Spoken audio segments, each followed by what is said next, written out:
윤태곤의 뉴스 사이다. 정치 이슈를 시원하게 풀어드리는 뉴스 사이다 시간. 금요일은 뉴스 사이다 스페셜이군요. 이슈를 조금 더 깊이 있게 들여다보겠습니다. 윤태곤 실장 나오셨습니다. 안녕하세요. 네, 안녕하세요. 오늘의 주제 뭔가요? 박근혜 전 대통령 비롯해서 국정농단 피의자들 있지 않습니까? 예. 오늘 2심 재판 판결이 났어요. 네네. 먼저 박 전 대통령 경우에는 1심에서는 징역 24년에 벌금 180억이었는데 네. 2심에서는 조금씩 늘었습니다. 25년에 200억. 오호. 예. 아니 1심보다 2심 형량이 커졌네요. 이런 경우가 있나요? 그럼 있죠. 아, 올라가기도 하고 내려가기도 하고. 이유는 하는데 뭔가요? 그러면? 삼성이에요. 삼성이요? 네. 예. 자, 우리 잘 알려진 게 박 전 대통령이 이제 미르재단, K재단을 만든다고 해서 기업들한테 돈을 많이 걷었잖아요. 네. 이게 좀 핵심적 사안 중에 하나지 않습니까?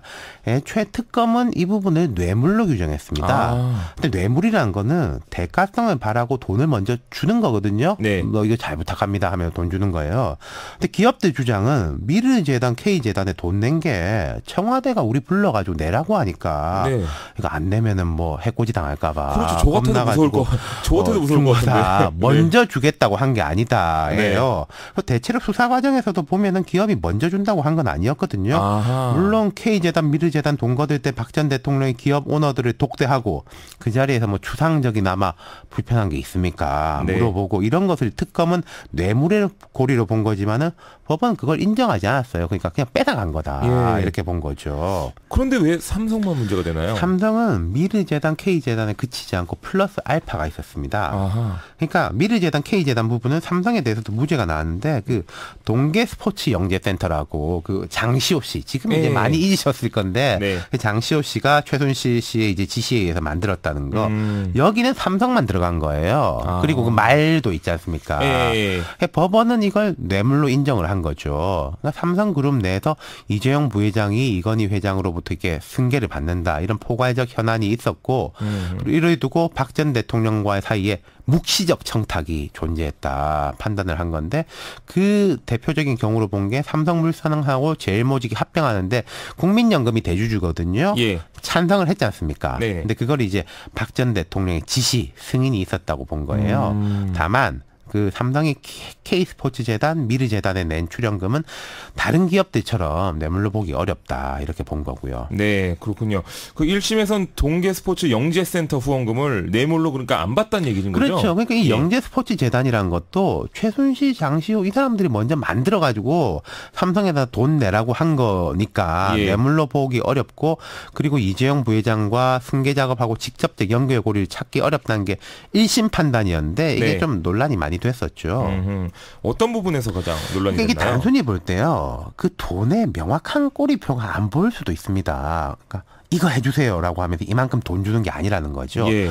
과거에 이런 일들이 하도 무죄가 많이 나와가지고 포괄적 뇌물수수라는 규정이 생겼거든요. 포괄적 뇌물수수? 네. 쉽게 말해서 아주 힘 있는 사람한테 돈 줄 때는 애매하게 줘도 뇌물로 본다는 거예요. 이게 애매하네요. 그러니까 평소에 잘 부탁드립니다. 네. 이런 식으로 준다든지 뭐 필요한데 쓰십시오라고 먼저 주더라도 그 받는 사람이 아주 힘이 있는 사람이면 그걸 이제 묵시적으로 두루두루 잘 봐주는 걸로 본다. 이런 거죠. 옛날에는 그러니까 돈 줬을 때 이걸 해달라. 그렇죠. 저걸 해달라 이게 있었는데 지금은 그냥 대충 잘 봐주십시오. 이 정도인 거군요. 그렇죠. 예. 그러니까 이제 특히 신기하네. 정치인들 같은 경우에 그런 경우가 되게 많았거든요. 딱 이걸 해달라고 하는 게 아니라 뭐 잘 부탁드립니다. 그러면 이제 뭐 알아서 요즘 힘드시죠. 뭐 이런 식으로 오간 것을 이제 다 봐줄 수가 없으니까. 제가 뭘 잘 부탁드려야 되는지를 제가 찾아야 되는군요. 그렇죠. 네. 네. 그러니까 이제 2심에서는 이걸 뇌물로 판단한 거라는 거죠. 그래서 이제 뭐 기업 입장에서는 볼멘 소리가 나오기도 합니다. 그렇죠. 먼저 주는 것도 아니고 권력자들한테 돈 뜯기고 정권 바뀌니까 감옥 가고 뭐 우리 이래가지고 뭐 기업하겠냐라는 건데 근데 이걸 엄정하게 처리해야지 장기적으로 볼 땐 기업한테도 좋은 거예요. 그래요? 어떤 면에서요? 그럼요. 이런 게 정착돼야지 돈 달라는 소리도 사라지고 돈 달라 소리하는 사람한테 거절할 핑계도 생깁니다. 아까 말씀드린 포괄적 뇌물죄 규정이 생긴 이후에 말하자면 세상이 많이 깨끗해졌어요. 2002년 대선 불법 자금 때 그때 엄청난 홍역을 치렀지 않습니까? 그렇죠. 한나라당 뭐 이해찬 이재명 후보뿐만 아니라 노무현 대통령도 그렇고 차떼기 그렇죠. 네. 그런데 그 이후에 대선 자금 부분은 정말 많이 깨끗해졌거든요. 지금 박근혜, 이명박 전 대통령에 대해서 철저히 수사를 하고 있는데 물론 뭐 이명박 전 대통령 쪽에 대해서는 불법적 자금이 상당히 나오긴 했지만은 대기업이 조직적으로 비자금 만들어서 뭐 수십억, 수백억 갖다 주고 이런 이야기는 안 나오거든요, 이제. 예. 약간 김영란법 같은 뭐 그런 거네요. 그럼요. 그런 예. 효과를 거둘 수 있다는 거죠. 그렇죠. 그럼 이번 판결도 그런 효과가 있을까요?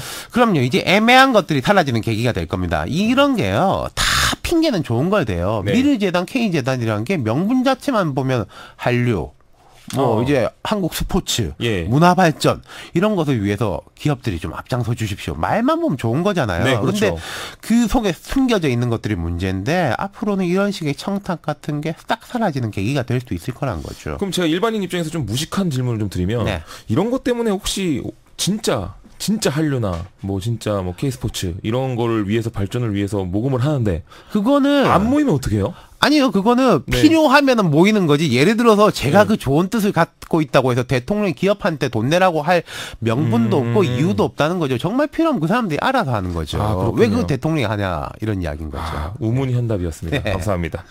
그 이 판결이 그러니까 삼성 이재용 부회장의 재판에도 영향을 미치게 될까요? 그럼요. 지금 네. 보면요. 재판부가 다르지만 미칠 겁니다. 이 부회장 같은 경우는 거꾸로였어요. 뭐냐면은 본인 사건에서 1심에서는 80몇억 정도가 유죄로 인정이 됐다가 2심에서는 36억으로 줄었거든요. 예.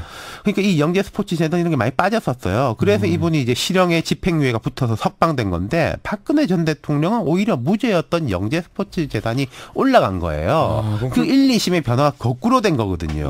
예, 그럼 결국 연결이 되긴 하겠네요. 그렇다면은 자 박근혜 전 대통령도 그렇고 이재용 부회장도 그렇고 결국은 지금까지 이제 1심, 2심은 다른 재판부에서 하지만 3심은 대법원에서 다 만나는 거지 않습니까? 이 대법원에서는 아마 전원 합의체에서 만날 거예요. 자 A라고 하는 사람하고 B라고 하는 사람이 서로 간에 공범으로 같이 뇌물을 주고받았다 이런 혐의를 받는데 A는 무죄고 B는 유죄고 이렇게 나올 수는 없는 거 아니겠습니까? 무죄면 다 무죄, 유죄면 다 유죄여야죠. 네. 그러니까 이제 대법원 전원 합의체에서는 이 모든 것을 총괄해서 달랐던 부분을 정리해야 되는 거죠. 그렇군요. 일단 조금 예측을 해보면은 미드 K 재단에 대해서는 박근혜 전 대통령 유죄, 기업은 무죄입니다. 현재까지 이건 똑같아요. 네. 이게 변할 것 같지는 않고 그렇다면 이제 핵심은 영재 스포츠 재단 문제라든지 또 롯데그룹 같은 경우에 미드 재단에 따로 자기들만 70억을 더 냈거든요. 예. 이 뒤에 이제 그 면세점 이슈가 있었는데 이 부분에 대해 가지고는 정리가 되지 않을까 싶어요. 그렇군요. 그런데 최순실 씨나 오늘 뭐 다른 사람도 판결이 좀 났나요? 그럼요. 예, 최순실 씨는 1심하고 같은 이제 징역 20년 선고받았고 벌금 액수가 200억으로 늘어나는데 이분은 1심 때 없었던 그 이화여대 학사 비리 그 딸 문제 있지 않습니까? 이건 별도 재판을 받고 있기 때문에 병합될 가능성이 있습니다. 그게 더 늘어날 가능성이 있다는 거죠. 예. 이거 어마어마하네요, 진짜. 그럼요. 네. 근데 박 전 대통령은 오늘도 법정에 안 나왔다면서요? 나왔죠. 보이콧이죠. 그래서 이제 재판부가 이 부분에 대해서 질타를 했습니다. 피고인은 정당한 이유 없이 법정 출석을 거부함으로써 국정농단 사태와 관련한 진실이 밝혀지길 기대하는 국민의 마지막 여망마저 철저히 외면했다. 이렇게 말했어요. 그럼 앞으로는 어떻게 될까요? 자, 이제 대법원으로 가는 거죠. 아까 말씀드린 쟁점이 있습니다. 삼성 재판하고 박 전 대통령의 재판에서 엇갈린 점을 정리하는 거. 박근혜 전 대통령은 1심, 2심에도 안 나왔으니까 대법원에도 안 나올 것 같아요. 네.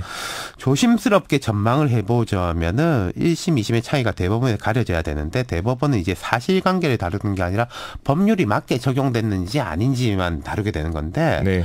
근데요. 1심하고 2심의 차이가 뭐 크다면 크지만은 또 24년, 25년, 1년 그렇죠. 180억, 200억, 20억 차이예요. 그러니까 뭐 그럼 대법원에서 말하자면 1심 손들어주냐, 2심 손들어주냐 둘 중에 하나인데 그러니까 우리가 볼 때는 뭐 24년이나 25년이나 그러니까 24년이나 25년이나 뭐 중형을 받는 것은 변화가 없을 것이다. 그렇다면 이 박 전 대통령은 아마도 뭐 사면 이런 걸 생각을 할 텐데 사면을 받으려고 해도 뭔가 좀 반성하는 이런 모습을 보이고 해야 되는 건데 그런 게 없어가지고 이것도 쉽지가 않을 것 같네요. 그게 문제인 것 같긴 하네요. 사실은 이제 반성하는 모습이 좀 안 보이는 느낌. 그러니까 과거에 뭐 우리 대통령들 전두환, 노태우 심지어 이런 사람까지도 반성한다, 뭐 뉘우친다 이런 이야기 해가지고 사면 받고 그랬거든요.